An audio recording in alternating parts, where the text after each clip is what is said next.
Buwan ng Wika, isang selebrasyon na naglalayong itaguyod ang ating pambansang wika at kultura. Ngunit sa gitna ng masiglang pandiriwag na ito, patuloy ang lumalalim ang usaping hindi lamang tungkol sa wika, kundi pati na rin sa ating lipunan, ang ekonomiyang hindi pantay at kahirapan ng dinadaranas ng maraming Pilipino.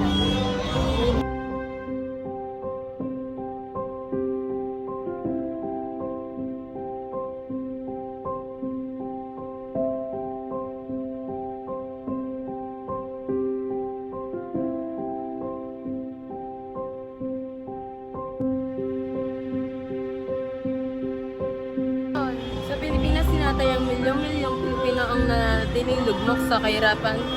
Sa kabila ng pagsulong ng ekonomiya, hindi lahat ay nakakaramdam ng pagbabago.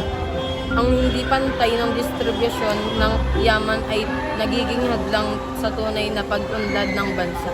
Sa mga pangunahing sanhi ng kahirapan sa Pilipinas ay ang malawakang agwat sa pagitan ng mayayaman at mahirap. Nakikita natin ito sa kakulangan ng oportunidad para sa edukasyon, trabaho at serbisyo ng panlipunan. Ngunit, paano nga ba naiuugnay ang wika sa ekonomiya? Mahalaga ang wika sa komunikasyon at edukasyon, dalawang pangunahing aspeto na may direktang epekto sa ekonomiya sa ating bansa.